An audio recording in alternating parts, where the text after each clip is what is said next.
Welcome to How to Retire on Time, a show that answers your questions about all things retirement, including income, taxes, Social Security, healthcare, and more.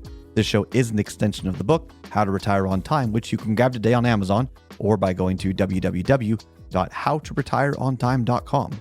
My name is Mike Decker. I'm the author of the book, How to Retire on Time, but I'm also a licensed financial advisor, insurance agent, and tax professional, which means when it comes to financial topics, we can pretty much talk about it all. Now, that said, please remember this is just a show.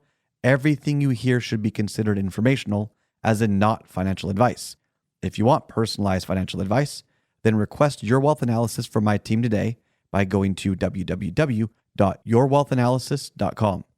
With me in the studio today is Mr. David Franson. David, thanks for being here. Yes, glad to be here. It's fun. David's going to be reading your questions, and I'm going to do my best to answer them. You can send your questions in right now, either by texting them to 913-363-1234. Again, that number, save it in your phone, 913-363-1234, or email them to heymike@howtoretireontime.com. Let's begin. Hey, Mike, I'm a landlord who's stuck with my properties because I don't want to pay the taxes. Is there a way out? Yeah, this is a tough situation. And it's tough because many people, especially landlords, don't know their options or their exit strategies. In any investment or product or financial situation, you need to understand your exit strategy. Now, for real estate, you've really got three options. You can keep it and remain a landlord, or you could also hire a management company to take care of it for you, but it increases your cost and eats into your cash flow. You could sell it and pay the taxes, and that's what, 30%, or it's a massive hit to your net worth, which is painful. This is why people keep their properties. Or there's the little known strategy called the Delaware Statutory Trust. Now, it's growing in popularity, I think, as it's becoming easier and easier to use AI, ChatGPT to do research. It's getting easier to find these articles like on Kiplinger, which, I write for Kiplinger. I write about these things. But a DST is basically, it's fractional ownership of the real estate itself, managed by not a management company, but like an actual major institution. Okay, it's like the big players, the big boys here. Yeah. And what they do is, so you can use the 1031 exchange in this situation. So let's say you've got 3 rentals, all right? And you're just tired of tenants, trash, toilets. The taxes aren't as favorable for you because you've depreciated the asset. The landlords, they get this kind of jargon.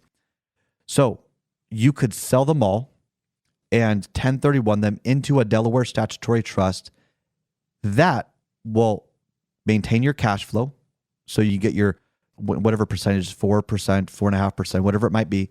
An offers always change. But then also your asset itself, the real estate value, increases in value. You continue to appreciate it. Okay? Interesting. So would you rather have, everyone likes the would you rather game. Would you rather have 4% of 100% of your money or 5% of 70% of your money? Let me say that again. 4% of everything or 5% of the net of tax property value, or let's say 70% for easy math. Well, let's say you've got $1 million in real estate. So 4% of $1 million, that's $40,000. Let's say you've got $700,000 in real estate. 5% of that's $35,000. So there's something to be said about deferring your taxes and maintaining that higher cash flow. And you might say, well, Mike, 4%, that's horrible. That's horrible returns. Well, hold on. What's your return on investment with your properties? Really? Yeah. If we're really getting down to the nitty gritty here, you might think, well, I'm getting like a 10% return on my properties. Hold the phone. Take your total income that you're receiving annually. Take out all the expenses. If you need help with that, go to your tax return. Okay, Schedule E. Okay. What are all the expenses you're putting on there? And don't just cherry pick one year. Look at like a 3 to 5 year average so we understand kind of the cost of maintaining this property. Okay, make sure you're not overestimating anything or underestimating it. And then take that net of expense amount and compare it to the current value of the property. Many, many times, if not the majority of the time, when I go through this proper analysis exercise, many landlords are actually getting like 2% off of their property when you do the calculations correctly. I mean, it's somebody, oh, well, I pay this much rent, so that's what I get. And they just are they turn a blind eye to all the expenses or their costs. Or they might say, yeah, I know it needs a new roof. Yeah, I know it needs a new water heater. And they're kind of trying to kick those cans down the road. They know that at some point they got to pay the piper or get out. Yeah. And so this is a strategy you can use as a landlord. Very few financial companies even mention it. I can't tell you how many times I've heard, oh, I wish I had known about that last year or last month. I had already sold the property. If you had already sold it, if you've touched the money, nothing we can do.